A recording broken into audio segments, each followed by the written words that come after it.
आपला material number द्यायचा माहिती असेल तर, किंवा प्लांट आपल्याला माहिती असतो, ज्याने तो रिक्विजिशनर असतो. ओके, जो आपण पीआर मध्ये पण देतो बेसिकली, तो दिला तरी चालतो. सो हा रिक्विजिशनरच्या अगेन्स्ट या प्लांटला परचेस ग्रुप रिमूव्ह केला तरी चालेल. परचेस ग्रुप म्हणजे मल्टिपल असू शकतात, मल्टिपल मटेरियलसाठी. सो प्लांट आणि रिक्विजिशनर द्यायचे. सो एवढ्या पीआर आपण बनवल्यात बेसिकली. ठीक आहे, तर ही आपली पीआर होती. सो रिक्विजिशनर नावाने मी सर्च केलं तर मला माझ्या नावाच्या एवढ्या पीआर आल्या. ओके, सो जेव्हा आपण पीआर क्रिएट करतो बेसिकली, पीआर क्रिएट करताना इथं तुम्ही रिक्विजिशनर टाकू शकतात.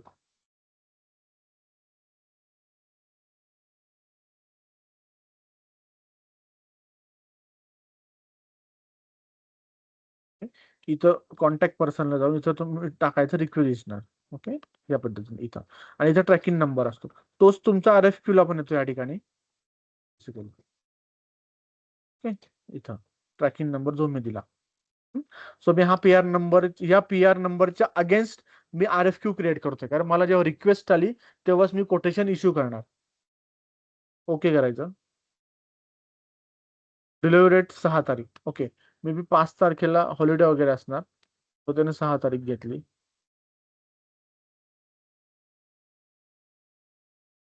ओके, 5 ला संडे. सो वॉर्निंग मेसेज आहे, सिस्टम ह्या डेट कॅल्क्युलेट करत जातं तुमच्या. ते आपण बघूयात की कसं कॅल्क्युलेट करतं. तुमच्या कॅलेंडर असतात. ओके, जसं आपल्या घरात कॅलेंडर असतं, आपल्या मोबाईलमध्ये कॅलेंडर असतं, तसं SAP सुद्धा कॅलेंडर असतात. ओके, ते सिस्टम तेवढे डेज कॅल्क्युलेट करतं. कुठल्या कुठल्या दिवसाला मला हॉलिडे पाहिजे, कुठल्या दिवसाला मला वर्किंग डे पाहिजे, सॅटर्डे संडे मला ऑफ पाहिजे, वर्क डे पाहिजे की नॉन वर्किंग डे पाहिजे, हे सगळं आपण डिसाईड करू शकतो त्या कॅलेंडरमध्ये. ते आपण बघूया की कॅलेंडर कसं नवीन बनवायचं आणि असाइन कसं करायचं आणि ते कसं वर्क होतं बेसिकली. सो आता जे प्लांट आहे आपला 17-10, या प्लांटला जो कॅलेंडर आहे त्या कॅलेंडरनुसार 5 तारखेला हा तुमचा वर्किंग डे नाहीये बिकॉज ऑफ हॉलिडे. सो त्याने नेक्स्ट डे तुम्हाला प्रपोज केला बेसिकली सिस्टमने. सो हे पण लक्षात ठेवायचं की सिस्टमचं बिहेवियर काय असतं प्रॅक्टिस करताना. ठीक आहे, कारण हाच बेसिकली पार्ट महत्वाचा असतो as a consulting point of view. सिस्टमला अंडरस्टँड करून घेणे. ठीक आहे, क्रिएशन तुम्हाला जमून जाईल, तुम्ही एकदा दोनदा तीनदा चार एवढे 10 वेळेस कराल, तुम्हाला ते बघून बघून करता येईल. बट हे सिस्टमचं बिहेवियर काय असतं हे तुम्हाला इंटरव्ह्यू मध्ये विचारतात basically. So what is delivery date, what is quotation deadline date, what is RFQ date, या सगळ्यांचे डेफिनेशन असतात. राईट क्लिक केलं, F1 करायचं कीबोर्डला, किंवा राईट क्लिक कर्सरला करून हेल्प म्हणायचं, त्याची तुम्हाला डेफिनेशन कळते. One liner. RFQ म्हणजे काय? It is a request from purchase organisation to a vendor. Vendor हा एक्सटर्नल असतो, to submit the quotation for the supply of material, that is RFQ. तर हे सॉरी, तुम्हाला क्वेश्चन इंटरव्ह्यू होता मध्ये. इथे. हॅलो, हा हा हा आता आपण जसं की RFQ जनरेट करतोय, सो बिफोर हा RFQ जेव्हा आपण PR बनवतो, तो PRचं पण एक इंटरनल अप्रुव्हल असतं ना, म्हणजे सर्व्हिस सेंटर हा अप्रुव्हल हा काहीतरी. हा नाही, आता पीआर तुमच्या दोन टाईपचे असतात, एक मटेरियल पीआर असते, एक कॅपेक्स पीआर असतात. ओके, सो मटेरियल पीआर तुमचे रेग्युलर असते. पीआर अप्रुव्हल ही प्रोसेस असते. हम्म, पीआर तुमची अप्रुव्हलला जाते मॅनेजरकडं किंवा हम्म, हम्म. सुपरवायझरकडं. डिपेंड करतं की पीआरचं अप्रुव्हल आपण कसं ठेवलेलं आहे. ओके, सो त्याचं ऑलरेडी त्याचं कॉन्फिगरेशन आता इथं नाहीये, आपण ते कॉन्फिगरेशन करूयात नंतर. ओके, सो पीआरचं कॉन्फिगरेशन करून पीआर अप्रुव्हलला पाठवायची. सो एक डिपेंड करतं की मला लेट्स से माझी पीआर जर 1 लाख रुपयापर्यंत असेल तर माझा सुपरवायझर रिलीज करणार. जर 1 लाखापेक्षा वरती असेल, 1 लाख ते 10 लाखाच्या मध्ये असेल व्हॅल्यू पीआरची, तर ती अप्रूव्ह करणार माझा मॅनेजर. बट 10 लाखाच्या वर असेल तर अप्रूव्ह करणार जनरल मॅनेजर. तो डिपेंड करतं की पीआर तुम्ही कुठल्या कुठल्या लेवलला ठेवली. आणि जी तुमची कॅपेक्स पीआर असतात, आता त्याच्यात तुमचे दोन टाईपचे परचेस असतात, direct purchase, indirect purchase. Okay. So direct आणि इनडायरेक्ट म्हणजे तुमचं कॅपेक्स झालंय. कॅपेक्स म्हणजे मी एखादं मशीन मागवतोय कंपनीमध्ये, किंवा मी एखादं इलेक्ट्रॉनिक्स पार्ट मागवतोय, ज्याची जे माझ्यासाठी असेट आहे बेसिकली, त्याला आपण असेट म्हणतो. सो सो मल्टिपल टाईपच्या पीआर असतात की आता फॉर एक्झाम्पल ही पीआर आहे बघा, इथं जर तुम्ही बघितलं तर इतक्या टाईपच्या पीआर असतात तुमच्या. Asset PR, MTS order PR, individual customer PR, order PR, ह्या सगळ्या टाईपच्या पीआर आहेत. म्हणजे एवढ्या टाईपचे बिझनेस प्रोसेस कंपन्या यूज करतात बेसिकली. बट प्रोबॅबली ह्या प्रत्येकाचं एक्झिक्युशन हे प्रत्येकाचं यूज हा त्या त्या बिझनेसवर असतो. आता फॉर एक्झाम्पल लेट्स से आपण घेऊयात P P for project.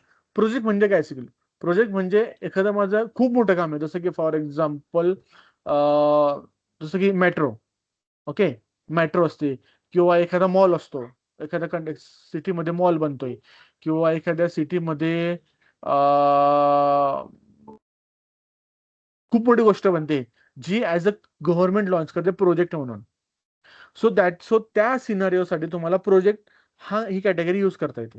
So मग त्याचा सिनारिओ वेगळा आहे, त्याचा बिझनेस वेगळा आहे, त्याचा यूज वेगळा आहे बेसिकली.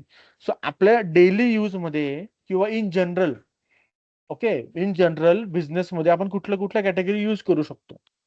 तर ते डिपेंड करतं की तुम्ही कुठल्या बिझनेससाठी काम करताय, तुम्ही कुठल्या बिझनेस प्रोसेससाठी काम करताय, तुमचा बिझनेस काय बेसिकली. तर हे डिपेंड करतं की तुमच्या कॅटेगरी काय काय असतील तुमच्या बिझनेसवर. सेम आयटम कॅटेगरी असतात तुमच्या. ओके, सो आता फक्त आपण एक सिम्पल पेअर पेअर बघतोय, मटेरियलची पेअर. सो अजून आपण स्टँडर्ड घेतल्या बघतोय स्टँडर्ड घेतलेलं आहे. ओके, देन आपल्याला हे बघायचं, कन्साइनमेंट बघू, सब कॉन्ट्रॅक्टिंग बघू, थर्ड पार्टी बघू, स्टॉक ट्रान्सफर, एवढे आपल्याला सगळे पीआर बघायचे आहेत. हे आपण कशा यूज करू शकतो, त्याच्या एसबी मध्ये त्याच्या प्रोसेस कशा आहेत. Okay, may be not necessary की तुम्ही सगळ्याच बिझनेस सिनारिओला किंवा सगळ्याच कॅटेगरीला काम कराल. बऱ्याचशा कंपन्या फक्त स्टँडर्डला यूज करतात, काही कंपन्या स्टँडर्ड प्लस कन्साइनमेंट, काही कंपन्या स्टँडर्ड कन्साइनमेंट सब कॉन्ट्रॅक्ट. डिपेंड करतं ना की त्यांना कुठली कॅटेगरी युजफुल आहे त्यांच्या बिझनेससाठी. But as a consulting point of व्ह्यूने तुम्हाला माहिती पाहिजे की ही कॅटेगरी कशासाठी असते. ठीक आहे, for time being may be आपल्याला ते लक्षात राहत नाही, बट ठीक आहे, ऍटलीस्ट तुम्हाला प्रोसेस जरी माहिती असेल तरी इनफ आहे. ओके, जेव्हा तुम्हाला रिक्वायरमेंट येते बिझनेसची तेव्हा तुम्हाला ते टेस्टिंग करावंच लागतं. That is a different part. But process काय, एसएपी मध्ये काय काय प्रोसेस आहेत हे तुम्हाला इंटरव्ह्यू मध्ये विचारतात स्टेप बाय स्टेप. आणि राहिला प्रश्न अप्रुव्हलचा. सो प्रत्येक पीआर ही अप्रुव्हलला जाते. आता इथं इथं याला अप्रुव्हल जे आहे म्हणजे याचं कॉन्फिगरेशन नाही केलेलं आहे अप्रुव्हलसाठी. पीआर अप्रुव्हल असतं, आरएफक्यू अप्रुव्हल असतो, पी अप्रुव्हल असतो तुमचा. ओके, सो त्याचं कॉन्फिगरेशन मिसिंग आहे, ते आपण कॉन्फिगरेशन करूयात आणि आपण ती पण प्रोसेस बघूयात नंतर. सो आपल्या स्टेप्स मध्ये एक सेकंड दादा.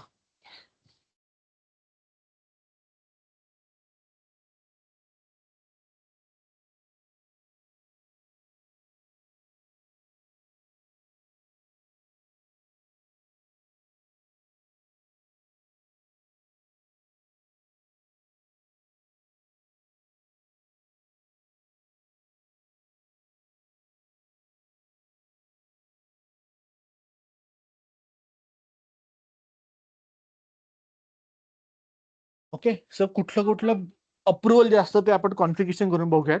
सो आता आपण कंटिन्यू करूयात.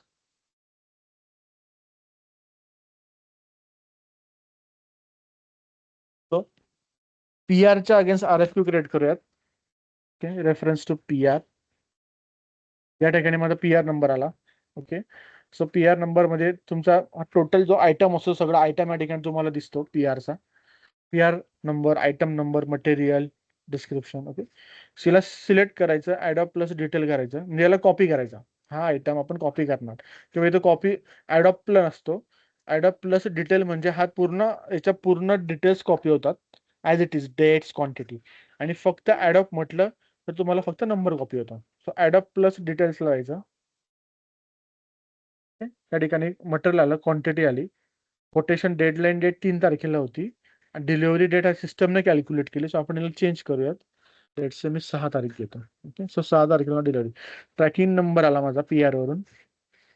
हा तुमचा आहे आयटम डिटेल्स 00010. एंटर करायचा. सॉरी, 6-4 करायला लागलं मला इथं त्या पद्धतीने. ओके, सो हा आयटम आला. आयटम ओव्हरव्ह्यू आहे. आयटम डिटेल्सला आतमध्ये डबल क्लिक केलं की तुम्ही आतमध्ये जातात आयटम डिटेल्सच्या या ठिकाणी. इथं हेडर असतो, हा हेडर असतो, हेडर डेटा. जसा पीआर ला हेडर असतो, हा पीआर आहे, पीआर ला सुद्धा हेडर आहे तुम्हाला. ओके, आणि हा आयटम आहे तुमचा बेसिकली त्या पद्धतीने. हा हेडर आणि आयटम. तसंच RFQ ला पण असतो हेडर आणि आयटम. तर मी आयटमला जातो परत. हा माझा आयटम इथं आला material. Okay, RFQ date, deadline date आणि डिलिव्हरी डेट या पद्धतीने आले माझे. लोकेशन त्याने सिस्टम बाय डिफॉल्ट PR वरून घेतलं. जे माझं PR मध्ये लोकेशन होतं ते त्याने घेतलं. त्या ठिकाणी आपण बघू शकतो हे लोकेशन घेतलं PR चं. सो तुमचा जेव्हा आपण PR कॉपी करतो, तुमचा बराचसा डेटा हा PR वरून सिस्टम कॉपी करत जातं RFQ मध्ये. ओके, आता RFQ जो असतो तो तुमचा सप्लायरचा असतो, म्हणजे वेंडरचा असतो, कारण वेंडर कडनं मला आलेलं असतं. सो सप्लायर नेम इथं ब्लँक आहे. सो इथं जायचं सप्लायर ऍड्रेसला. ओके, इथं क्लिक करायचं. आता या ठिकाणी मला सप्लायरचा कोड जो आपण लास्ट टाइम सप्लायर क्रिएट केला तुम्ही तो घेऊ शकतात, किंवा एक रॅन्डम कुठलाही घ्या. एक 2-4 सप्लायर लक्षात ठेवा प्रॅक्टिससाठी. ओके, सप्लायर तुम्ही क्रिएट नाही केलं तरी चालेल, काही प्रॉब्लेम नाहीये. बट जस्ट प्रॅक्टिससाठी 2-3 सप्लायर लक्षात ठेवा. मी हा एक घेतो 16-17. लेट्स आपण दुसरा बघूयात. Again purchase organisation 17-10. ओके, त्याच्या अगेन्स्ट मध्ये बरेचसे सप्लायर आहेत. ओके, सो हा लेट्स मी 19 घेतो. ओके, आता मी US घेतो कारण आपला प्लांट जो आहे 170 हा US प्लांट आहे म्हणून. मी दुसऱ्या कंट्रीचा पण घेऊ शकतो. ठीक आहे, सो आम्हाला सप्लायर आला, एंटर केली, सप्लायरचा ऍड्रेस येतो या ठिकाणी. अगेन हेडरला जायचं, इथं आयटमला गेला तुम्हाला इथं सप्लायर कोड येतो. इथं मी क्वांटिटी चेंज करू शकतो मला पाहिजे असेल ती. ओके, तुमची इथे वेगवेगळे टॅब असतात. ओके, या पद्धतीने select all, deselect all, select start end of the block. Okay, हे पण मी करू शकतो. सिलेक्ट करून तो एंड ऑफ द ब्लॉक म्हणजे माझा आयटम हा डिलिशन फ्लॅग साठी असाइन झाला. करू शकतो. हा हेडर असतो. हेडर म्हणजे माझा वरती जातो. हेडरला मला परचेस ग्रुप आला, परचेस ऑर्गनायझेशन आली, कंपनी कोड आला, जो की परचेस ऑर्गनायझेशनला असाइन असतो company code. Okay, so plant, purchase organization आणि कंपनी कोड ह्या 3 गोष्टी महत्वाच्या असतात तुमच्या एसीपी मध्ये. कुठल्याही मॉड्यूलला, नॉट MMPP बट एनी मॉड्यूल्सला, प्लांट इज मोस्ट इम्पॉर्टंट. आपण जे काही ऍक्टिव्हिटी करतो एसीपी मध्ये त्या सगळ्या प्लांटच्या अंडर असतात. परचेस, प्रोडक्शन, सेल, क्वालिटी सगळं प्लांटच्या अंडर असतात.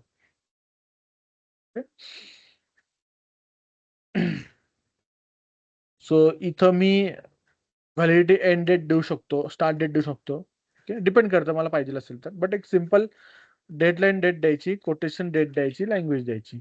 हा आयटम म्हणजे माझा फर्स्ट आयटम आहे, पहिला आयटम 10. ओके, देन इथं मला हे माझे पार्टनर असतात. पार्टनर इज नथिंग बट माझ्याकडे 4 टाईपचे पार्टनर असतात.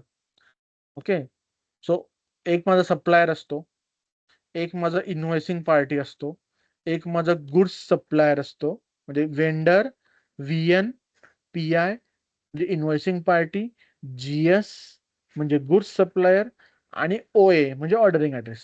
ओके, सो आता याचं तुम्हाला बेसिकली कसं अंडरस्टँड होईल. आपण ऑनलाईन शॉपिंग करतो. ओके, लेट्स से तुम्ही एखादं प्रोडक्ट मागवलं Amazon वरून.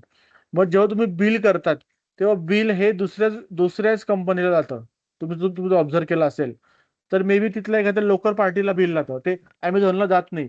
सम हाऊ केसेसला Amazonचा QR कोड असतो. काही केसेसमध्ये हा दुसरा QR कोड असतो, दुसऱ्या थर्ड पार्टी वेंडरचा. That is a partner. पार्टनरचा अर्थ काय असतो की माझ्या बिझनेस सोबत कोण कोण बेसिकली काम करणार आहेत आणि त्यांचा रोल काय असणार ऍज अ रोल. तो एकच व्यक्ती माझा सप्लायर असू शकतो.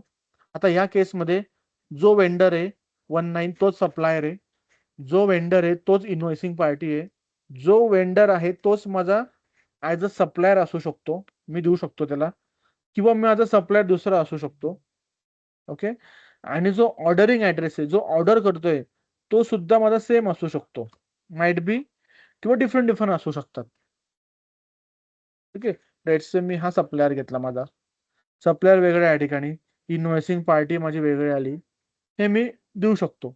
बट ऑर्डरिंग ऍड्रेस आणि supplier vendor is the same 19. Okay, but it's supplier should be different, या पद्धतीने. सो ह्या 4 जे असतात तुमचे फंक्शन्स, त्याचा रोल एकच वेंडर किंवा एकच ऑर्गनायझेशन किंवा एकच कंपनी आपण म्हणू शकतो, ते परफॉर्म करू शकतात. ओके. तर हे फार महत्वाचं असतं. OA, VN, PIGS हे लक्षात ठेवायचं. Partners. Partner is nothing but to carry your business.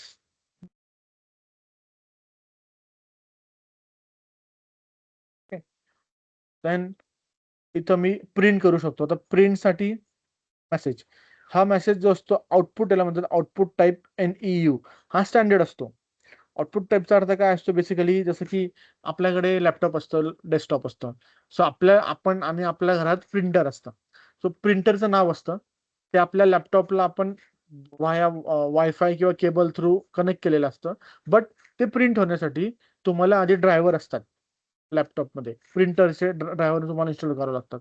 तसंच एसीपीला हे समजत नाही की मला कुठली गोष्ट प्रिंट करायची, त्यासाठी त्याला आउटपुट टाईप असतं, हे जे की तुमचं स्टँडर्ड असतं NEU नावाचं. या आउटपुट टाईप मध्ये सेटिंग असतात तुमच्या वेगवेगळ्या, जसं की कम्युनिकेशन मेथड, तुमचा लॉजिकल डेस्टिनेशन, म्हणजे तुमचा हा प्रिंटर असतो बेसिकली. हा प्रिंटर हा एसएपीचा असतो.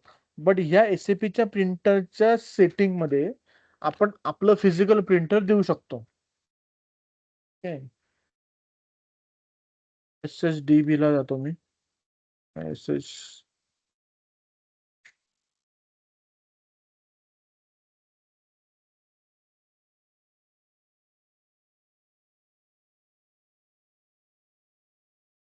SPDA सॉरी SPDA ला जायचं. SPDA नावाचा टी कोड आहे.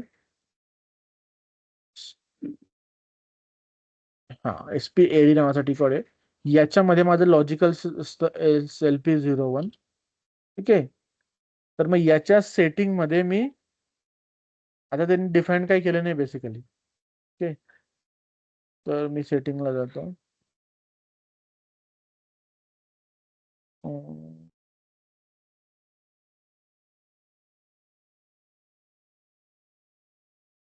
हे माझं एसएपीचं प्रिंटर असतो बेसिकली. हे सेटिंग असतं एसएपी मध्ये प्रिंटिंग करण्याचं. ओके. तर हे सेटिंग तुमचं डिफॉल्ट असतं. सो आपण आपलं नवीन प्रिंटर बनवू शकतो या ठिकाणी. LP01 मध्ये बघा, आउटपुट डिव्हाइस आहे या ठिकाणी. इथं डिव्हाइस टाईप, इथं मी माझं डिव्हाइस देऊ शकतो, प्रिंट कंट्रोल देऊ शकतो. तर हे सेटिंग असतं तुमचं, बेसिस असतात, बेसिस कन्सल्टंट ते करतात. Okay. But output type is nothing but आपलं जे आउटपुट असतं ते मला एसीपी मध्ये प्रिंट करण्यासाठी, that is a logical system असते एक. देन प्रोसेसिंग लॉग असतात तुमचे. लॉग आपण जनरेट झाला नाहीये. फर्दर डेटामध्ये मला माझं डॉक्युमेंट प्रिंट करायचंय. सो प्रिंट करण्यासाठी मला इमिजिएट प्रिंट झालं पाहिजे जेव्हा मी RFQ सेव्ह करणार तेव्हा, किंवा ओन ट्रान्झॅक्शन्स म्हणजे मी मॅन्युअली प्रिंट करणार. Then job with additional time specifications, म्हणजे माझं मी स्पेसिफिक एसीपी जॉब असतात. जॉब म्हणजे एसीपी मध्ये मी एक स्पेसिफिक टाइम सेट करू शकतो स्पेसिफिक प्रोग्रामसाठी, जो की त्या टायमाला सिस्टम एक्झिक्यूट करणार. ते आपण बघूयात की कसं कसं सेट करायचं हे पण तुम्हाला सांगेल मी. Send with periodically schedule job, म्हणजे माझे स्पेसिफिक शेड्यूल जॉब असतात. ओके. ते करू शकतो. लेट्स से मी करतो आता इमिजिएट. इमिजिएट म्हणजे मी जेव्हा RFQ सेव्ह करणार माझं लगेच प्रिंट होईल. या पद्धतीने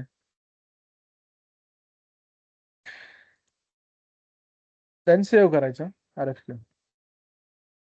ठीक आहे. माझा RFQ नंबर सेव्ह झाला 361. आता मी त्या PR अगेन्स्ट जेवढे RFQ क्रिएट केलेत तेवढे सगळे मला इथं दिसतात स्टेटस मध्ये. हे बघा. हे आपण काल 3 केलेला, आज 1 केला, 4. सो या एका PR अगेन्स्ट मी 4 वेंडर कडनं कोटेशन ऍक्सेप्ट केलं अजून. ओके. सो एक मटेरियल मी 4 वेंडर कडनं घेऊ शकतो, किंवा मला 4 वेंडरने कोटेशन दिलेलं आहे. That is a process basically. Okay. Now next step. आता ओके, आता कोटेशन आपलं प्रिंट पण झालं असणार. सो प्रिंटसाठी आता आपण काय म्हटलं होतं की direct print with immediate Wien saving. So SP01 ला जायचं. स्पूल नावाचा रिक्वेस्ट असते. SP01 नावाचा टी कोड आहे. याच्यामध्ये एसीपी मध्ये जेवढे आपण प्रिंट केले तेवढे सगळे एसीपी तुमचे सगळे प्रिंट सेव्ह होतात. याला म्हणतात स्पूल रिक्वेस्ट. सो मी माझा युजर दिला आजच्या डेटला, ओके, किती मी प्रिंट केले ते मला बघायचे. एक्झिक्यूट करतो. हा आजच्या डेटचा प्रिंट आहे माझा. ओपन करायचा टाईप मध्ये इथं. हा माझा RFQ आहे. ओके, 361 नंबरचा हा RFQ मी प्रिंट करू शकतो. आता प्रोबॅबली हा स्पूलला गेला, बट ऍक्च्युली कसं असतं, हा स्पूलला पण जातो प्लस तो डायरेक्ट तुमच्या फिजिकल प्रिंटरला पण जातो प्रिंट पेपरवर. कारण त्याची बेसिकली सेटिंग असतात जे की तुमचे SPDA मध्ये असतात सेट केलेले आउटपुट टाईप मध्ये. बट जरी प्रिंट नाही गेला तरी तुम्ही स्पूलला जायचं. स्पूल म्हणून तुम्ही इथून त्याला प्रिंट करू शकतात. इथं ऑप्शन असतं प्रिंट नावाचं. ओके, या पद्धतीने आपण प्रिंट करू शकतो.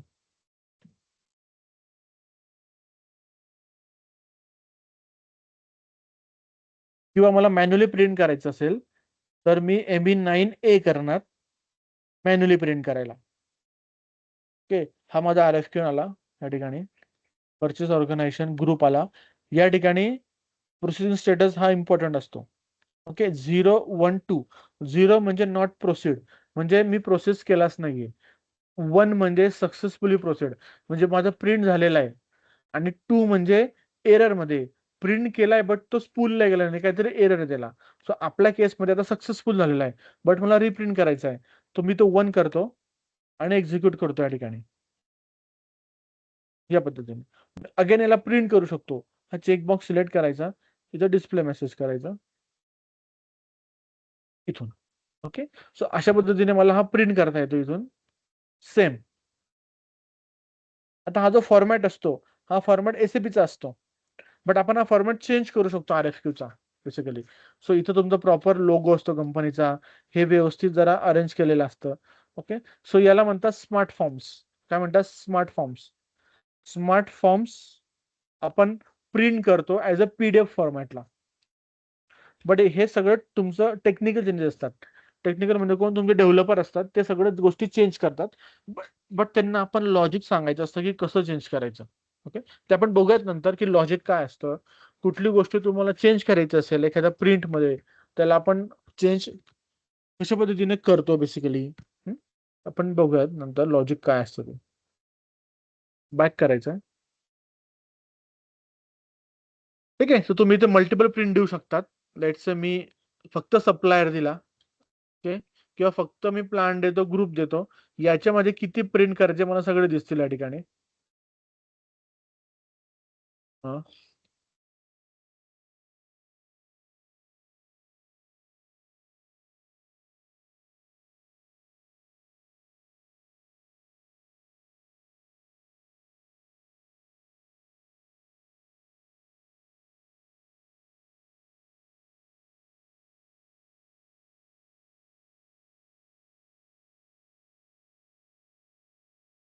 ठीक आहे, तुम्ही या पद्धतीने प्रिंट करू शकता.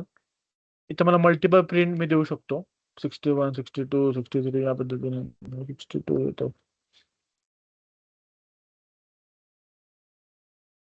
ऑलरेडी माझं प्रिंट झाला असेल म्हणून तो मला 1 घ्यावा लागेल तिथं.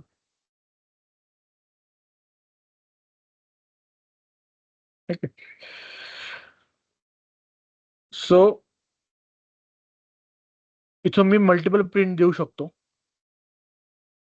ME9A मधून. देन ME42 ला मी चेंज करू शकतो. 61 नंबर मला चेंज करायचा आहे. आता चेंज करताना मी व्हॅल्यू क्वांटिटी चेंज करू शकतो, डेट चेंज करू शकतो. सप्लायर एकदा असाइन करू शकतो. सप्लायर असाइन झाला तर तुम्हाला चेंज नाही करता येत. ओके,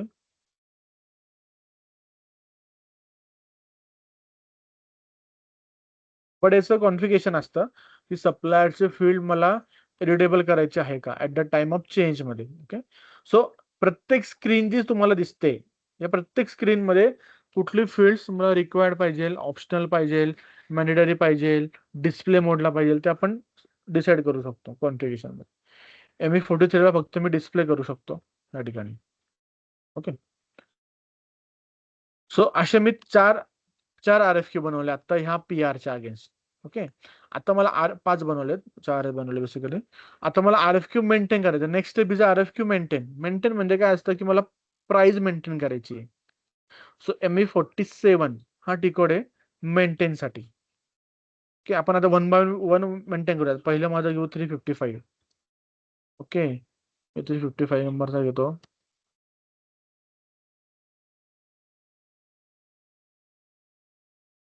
आता बघा इथं प्राइस नाहीये. आता व्हॉट इज द नेट प्राइसचा अर्थ काय असतो? Net price means including all discount. Okay,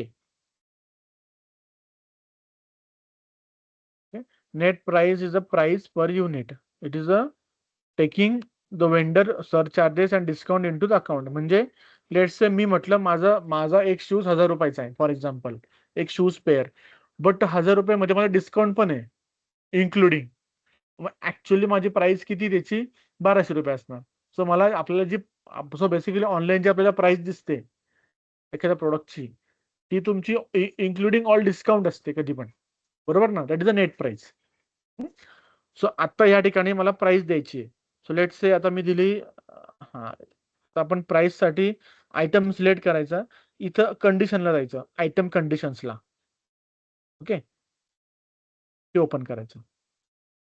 आता फर्स्ट मी देतो, आता ही तुमची ग्रॉस प्राइस आहे basically. Okay, so gross price is nothing but excluding your discount. Let's say मी म्हटलं $220, $220 USD. आता मला याच्यावर बाकीच्या जे पण चार्जेस लावायचे आहेत. ओके,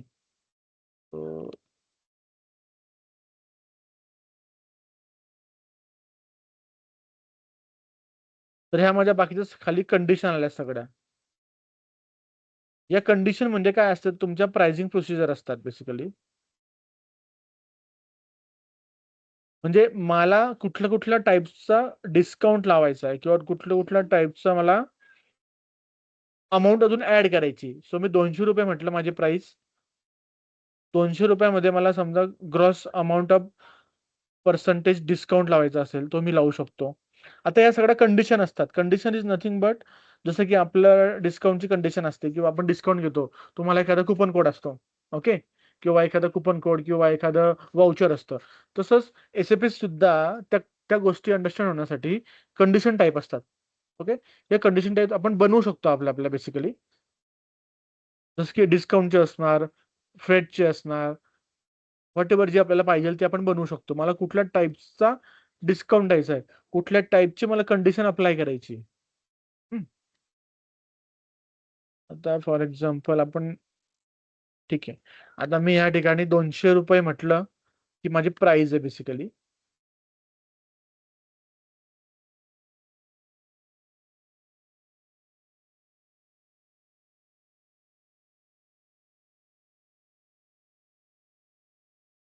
ओके, 220 रुपये प्राइस आहे, बट त्याच्यावर मला काही डिस्काउंट द्यायचा आहे का? सो पर्सेंटेज ग्रॉस नाही द्यायचं मला. मला फ्रेट द्यायचा आहे. फ्रेट म्हणजे माझं transport charges. That is the most important. Okay, ते आपण देऊयात. DRV1 मला काय द्यायची नाहीये, फिक्स अमाऊंट नाहीये. मला फ्रेट ऑन क्वांटिटी द्यायचं आहे किंवा फ्रेट ऑन व्हॅल्यू द्यायचंय. आपण फ्रेट ऑन क्वांटिटी देऊयात.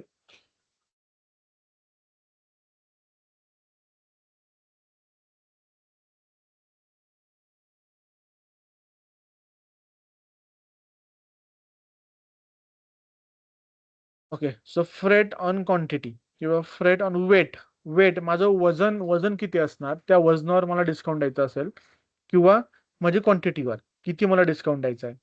ओके, म्हणजे मला टोटल मला डिस्काउंट म्हणजे मला किती अमाऊंट ऍड करायची एक्स्ट्रा, किंवा फ्रेट ऑन व्हॅल्यू किंवा फ्रेट ऑन, लेट्स से मी वेट घेतो. माझं वेट जर 100 किलो असेल, ओके, तर त्याचे पर किलोची जी व्हॅल्यू असणार ती 100 जास्त झाली, आपण 10 रुपये घेऊयात. सो 10 रुपये पर किलो माझं वेट असणार, त्याची व्हॅल्यू असणार फ्रेट.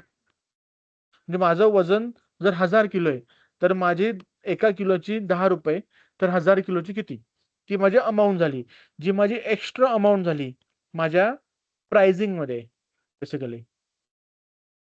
ठीक आहे, सो 220 मी म्हटलंय. आता या 220 मध्ये मी बॅक जातो. ओके, तुमचा हा डिस्काउंट आणि चार्जेस हा तुमचा ऍड होऊन होतो बेसिकली.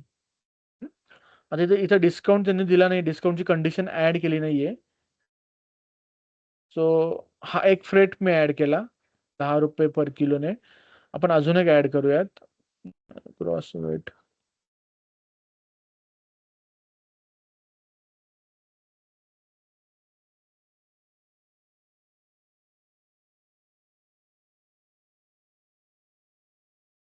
हम्म, 1% हा मैं ऐड करता हूँ. ग्रॉस अमाउंट, नेट अमाउंट याची गरज नाही. ठीक आहे, आपण फक्त फ्रेटलाच करूयात आता.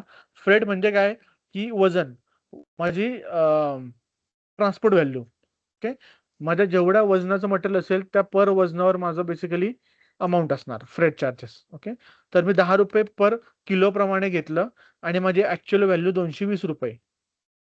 Okay, that is the first price of this vendor. Me save करतो. 355 हा एक मी मेंटेन केला. नेक्स्ट 356.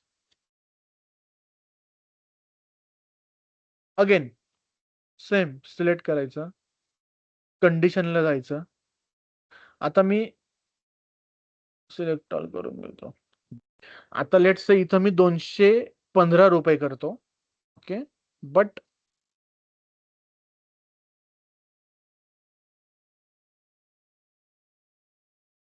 जी माझी फ्रेट ऑन केजी आहे,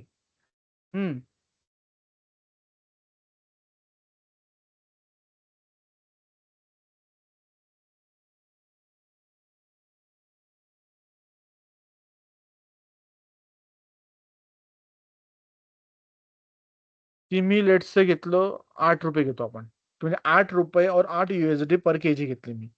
ओके, सेव्ह. 356 7. सो मेंटेनला फक्त काय करायचं, त्याची प्राइस मेंटेन करायची. तुम्हाला वेंडरने किती प्राइस दिलेली आहे.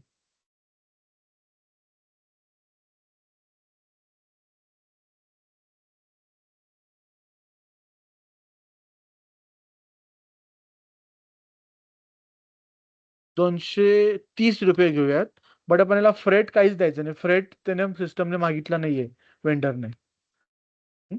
दॅट इज अ रेट्स, आपल्याला फ्रेट त्यांनी दिला नाहीये. आणि 361 नंबर घेऊयात आता.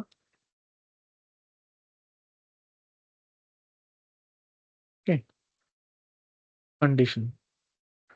तर लेट्स से मी 205 रुपये घेतो.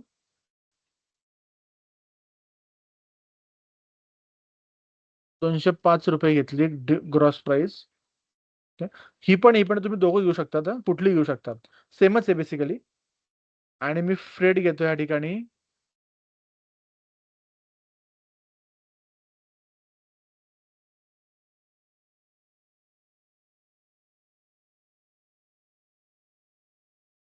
15 रुपये पर किलो.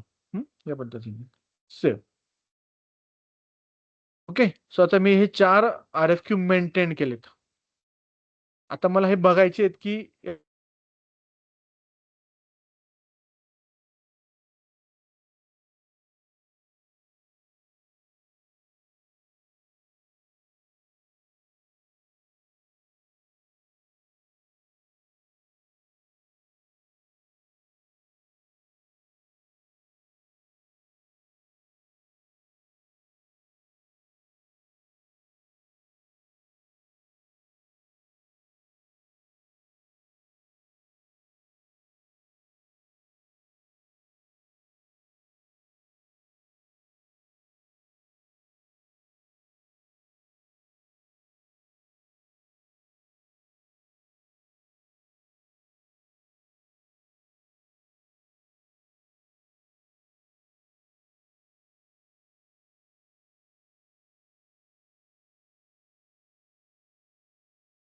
हॅलो, स्क्रीन दिसते? हॅलो, हो, दिसते. ओके ओके, ठीक आहे ठीक आहे. ओके, सो इंटरनेटचा इश्यू होता जरा. ओके, सो ME48 ला मी डिस्प्ले करू शकतो. ओके, 47 ला मेंटेन करायचा. मेंटेन इज नथिंग बट त्याची अमाऊंट मेंटेन करायची, प्राइस मेंटेन करायची फक्त. FQ मेंटेनला जायचं अगेन. जस्ट एक बघूया, 61 ला गेलो मी परत. ओके, इथे तुम्ही प्राइस मेंटेन करू शकता.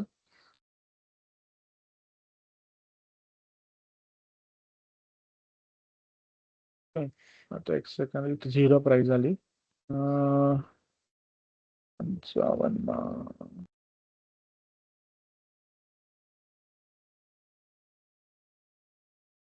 ओके, सो आपण PR00 ला मेंटेन करूयात प्राइस. इथे बघा प्राइस 0 आली तुमची. ओके, सो मी परत एकदा मेंटेन करतो. 55 साठी हा, याला 220 आली प्राइस तुमची. मला बरोबर आली प्राइस. PR0 DR0.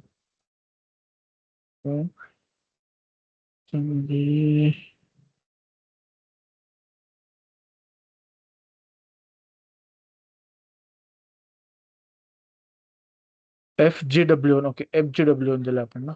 ठीक आहे. 56 FGW.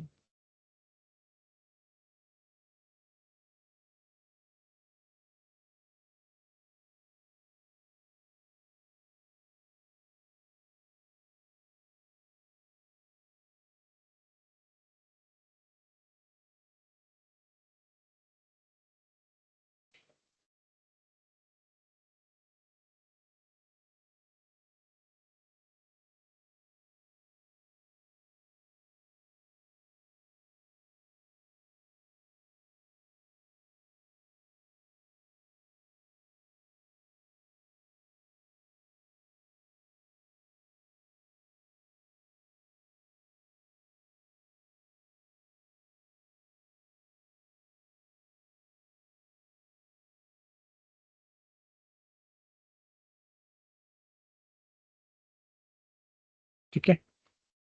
56 57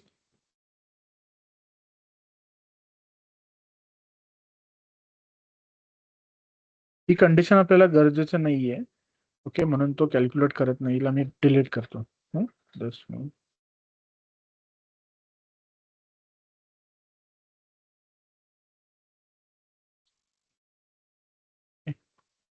आणि 57 61 61. पण ती कंडिशन जी आहे ना, ती पण सिस्टम कॅल्क्युलेट करतो. बट आयदर ही द्यायची किंवा ही द्यायची. पण आता ही डिलीट करतो. ची कंडिशन.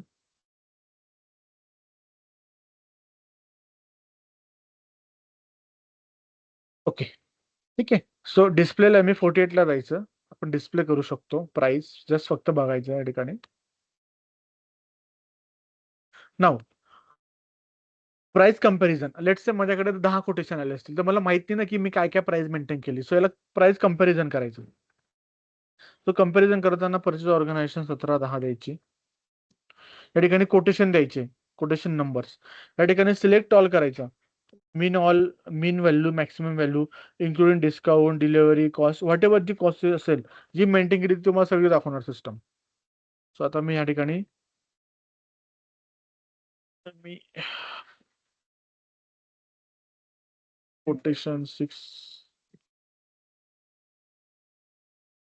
हे 4 कोटेशन आहेत ना माझे. कंट्रोल वाय मी कॉपी करतो असे. कंट्रोल C आणि इथं पेस्ट करतो त्या पद्धतीने. 55 56. ठीक आहे, आणि याला कम्पेअर करायचं, एक्झिक्यूट करायचं. या ठिकाणी तुम्हाला सिस्टम इथं कम्पेअर करून देतो प्राइस. ओके, की तुम्ही जी प्राइस मेंटेन केली आहे त्यातली कुठली प्राइस तुम्हाला ओके, म्हणजे ऍज पर दी कॅल्क्युलेशन वाईज, की किती क्वांटिटी प्रमाणे किंवा किती व्हॅल्यू प्रमाणे. आता या ठिकाणी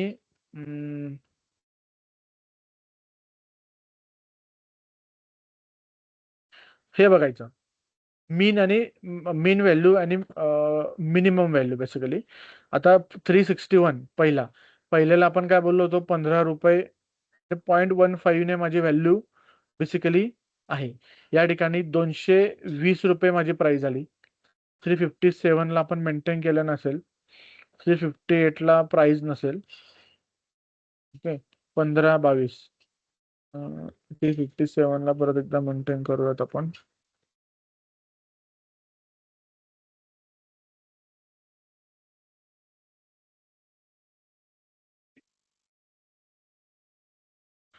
बघ, 357 ला आपण फक्त प्राइस दिली आणि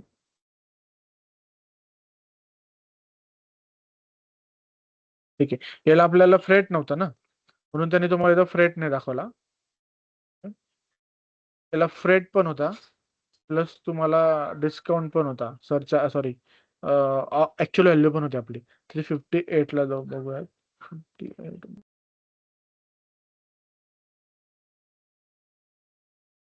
358 ला मेंटेनन्स नाही.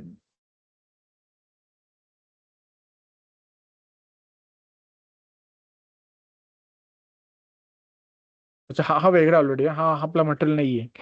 ओके, हा 626 आहे. आपला मटेरियल 6-1 आहे. 358 आहे ना, 358 ची गरज नाही आपल्याला.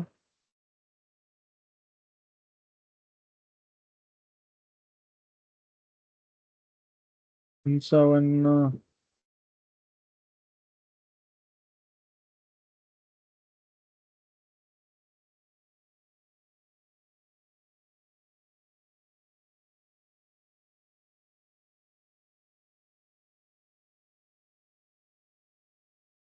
56, 57, 58, 61. बट आपण आपल्या पीआर मधलेच घेऊयात. हम्म.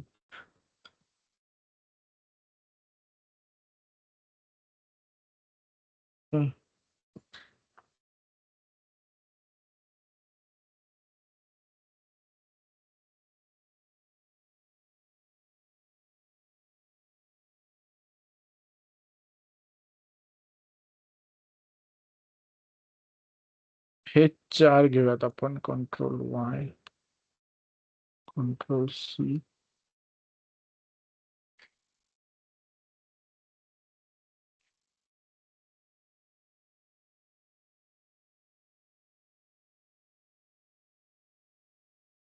पंचावन्न, 56, 57, 58. सो याला 220 रुपये प्राइस आहे.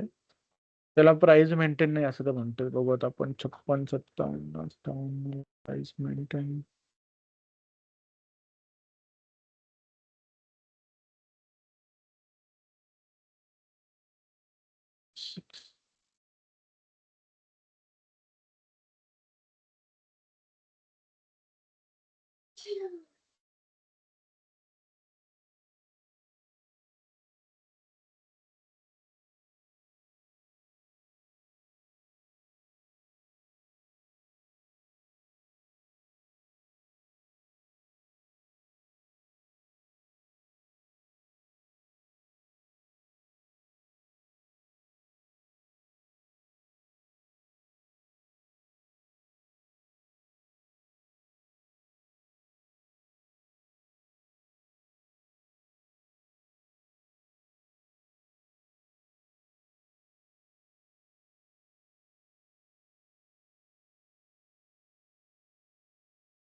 ₹13.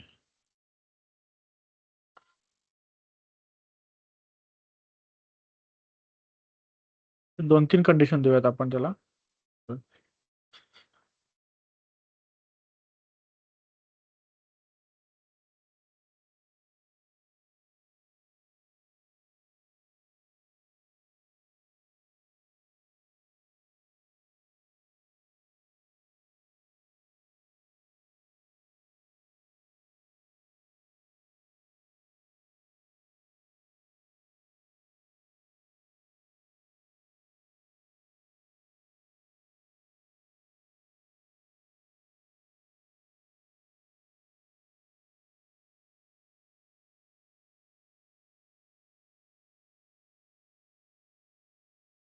इथं ती PR00 प्राइस नाहीये ना, म्हणून त्याने कॅल्क्युलेट केलं. ठीक आहे.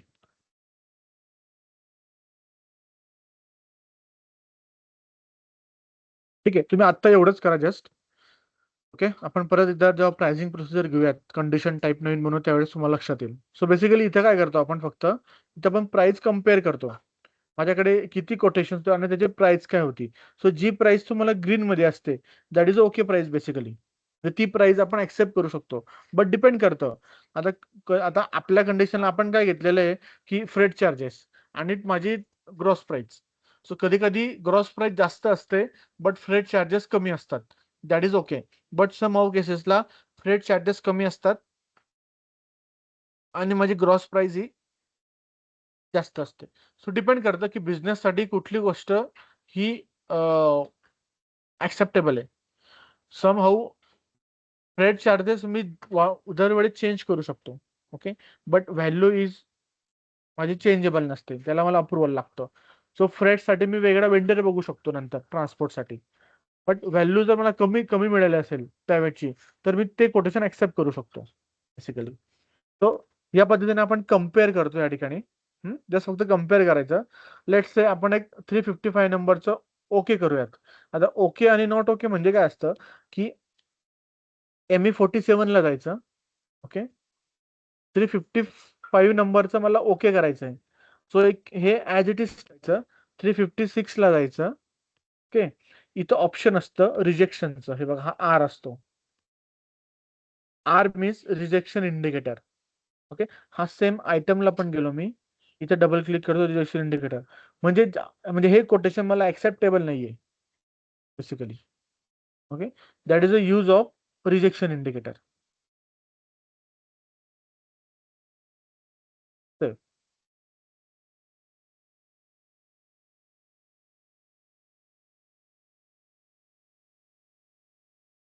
हे माझं रिजेक्ट झालं.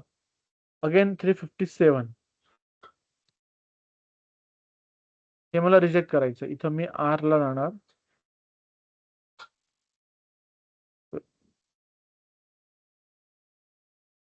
आणि 361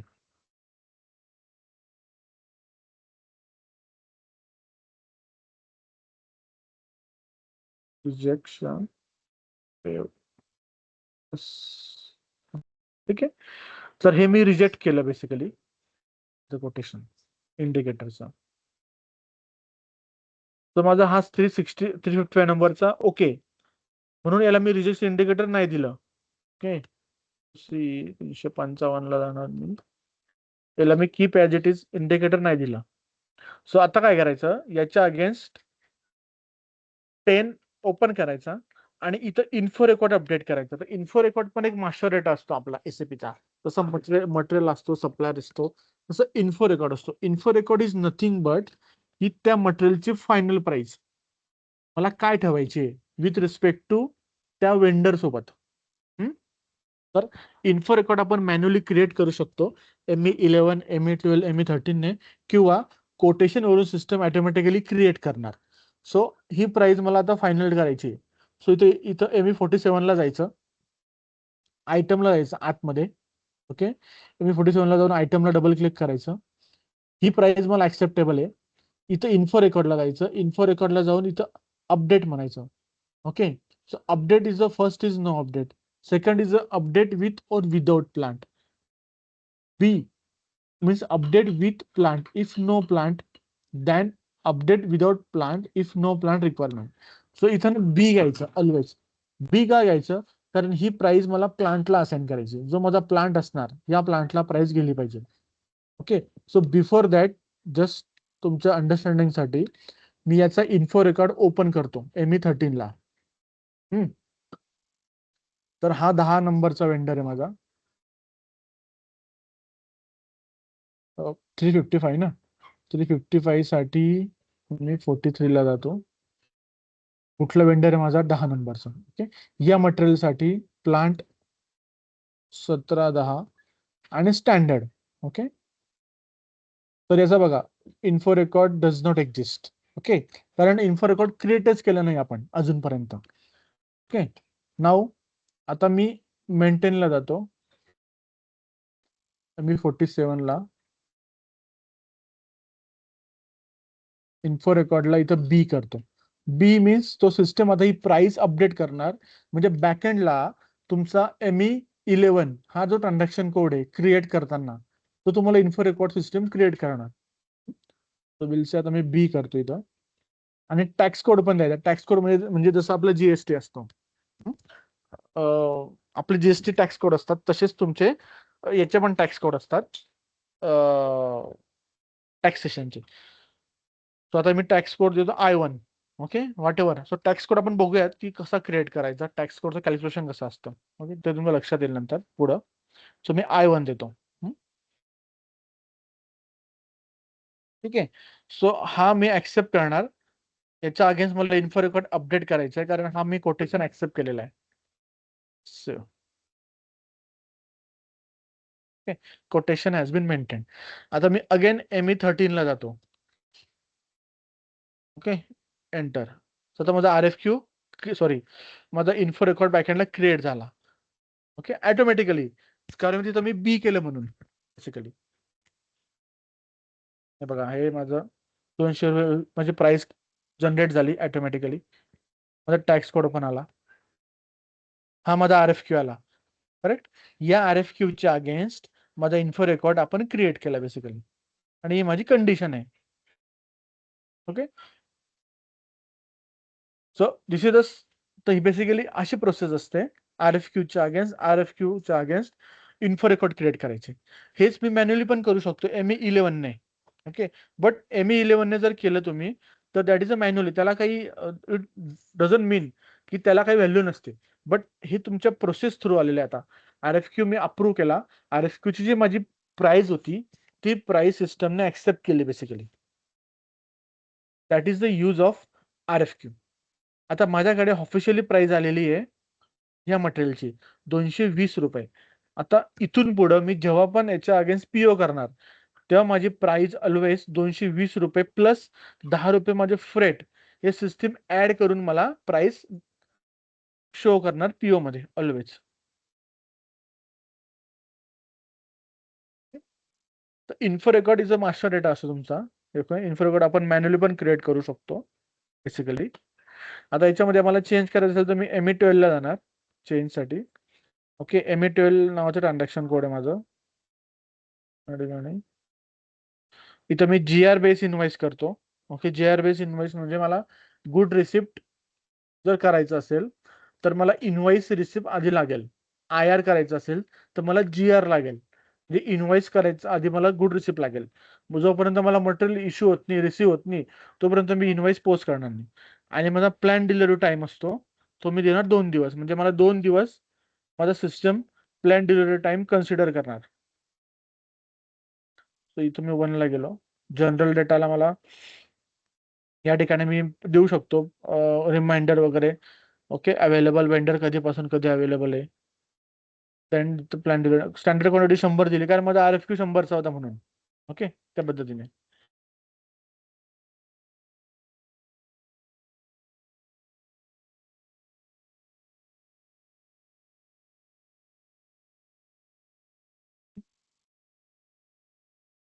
इथं मी टेक्स्ट देऊ शकतो, काही मला टेक्स्ट पाहिजे असतील ते. Okay, and save.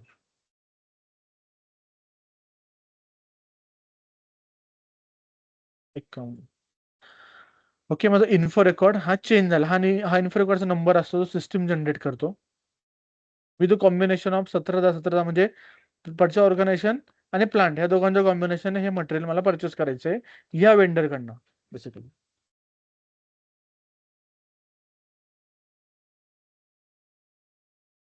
Okay, then याला मी अगेन प्रिंट करू शकतो. मला प्रिंट करायचं असेल तर ME9A ला जायचं. अगेन मी ऑलरेडी माझा प्रिंट झालेला आहे, मी 1 देतो या ठिकाणी.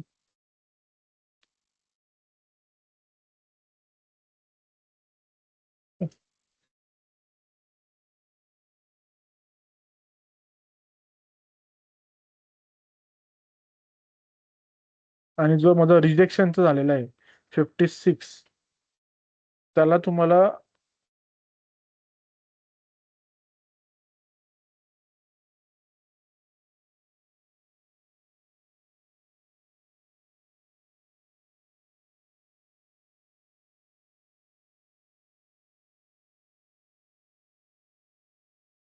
बेसिकली इथं असं लिहून येतं रिजेक्शन म्हणून. ओके, RFQ रिजेक्शन म्हणून, बट आता इथे दिसत नाहीये. ठीक आहे, मी चेक करून ठेवतो काय येत नाहीये ते.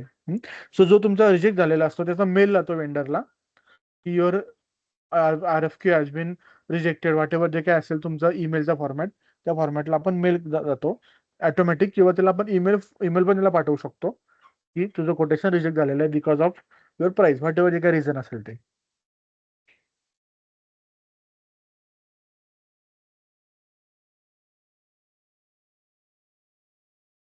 ओके, सो ही RFQ ची प्रोसेस आहे बेसिकली. तुम्ही इथपर्यंत प्रॅक्टिस करा. देन आपण PO घेऊयात, परचेस ऑर्डर. RFQ लिस्ट बघायला ME4L, 4LL म्हणजे वेंडर, ME4M, M म्हणजे मटेरियल. बाय मटेरियल मला लिस्ट बघायची आहे, बाय वेंडर बघायची आहे. लेट्स से मी बाय वेंडर बघतो आधी. माझ्याकडे हा वेंडर कोड आहे. ह्या वेंडरच्या अगेन्स्ट किती RFQ बनवलेत माझ्याकडे, माझ्या ह्या प्लांटला, ह्या परचेस ऑर्गनायझेशनला मी चेक करू शकतो. तर इतके RFQ माझ्याकडे अवेलेबल आहेत त्या एका वेंडरचे बेसिकली. आणि हा माझा प्रिंट प्रिव्ह्यू इथं मी बघू शकतो त्याला. असं इथून डायरेक्ट मी प्रिंट पण करू शकतो. इथं ऑप्शन असतं प्रिंट प्रिव्ह्यूचं. आपला मला खाली असणार हा आपल्या 55 नंबरचा. जर मला फक्त मटेरियलच्या बघायचे असतील तर माझा मटेरियल कोड मी कॉपी करून घेतो आधी. सो ME2M, M म्हणजे मटेरियल.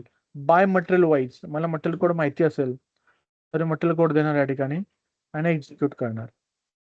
तर ह्या मटेरियलचे माझ्याकडे इतके RFQ होते ते आपण क्रिएट केलेले बेसिकली. ओके, बाकीचे तुमचे बाय ट्रॅकिंग नंबर आणि मी बघू शकतो ME4B. ओके, लेट्स से माझा ट्रॅकिंग नंबर काय होता, 231 होता. तर मी 231च्या अगेन्स्ट किती RFQ बनवलेत, हे मला एवढे RFQ बनवलेत त्या पद्धतीने. देन ग्रुप RFQ नंबर आपल्याला माहिती असतो, ट्रॅकिंग नंबर. ठीक आहे, सो बेसिकली ME4L, ME4M हे दोन रिपोर्ट आहेत जे आपण डेली वापरतो लिस्ट डिस्प्लेसाठी.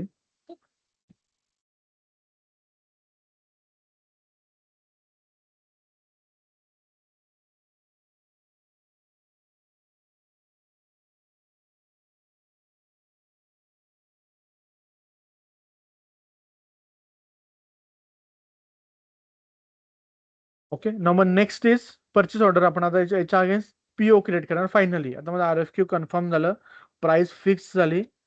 ओके, आता मी याच्या अगेन्स्ट PO क्रिएट करणार. Next step. काही डाऊट?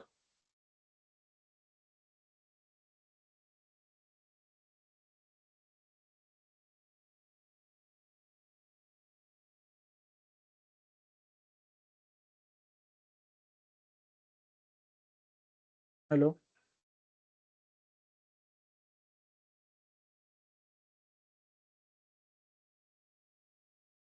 हॅलो. हा, काही डाऊट्स का म्हटलं, काही डाऊट? नाही नाही, नो डाऊट्स. ठीक आहे.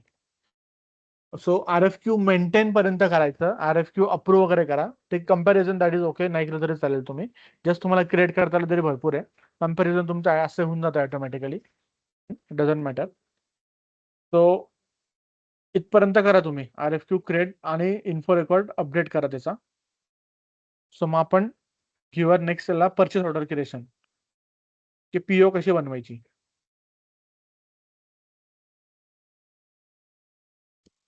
ओके. ठीक आहे, चालेल.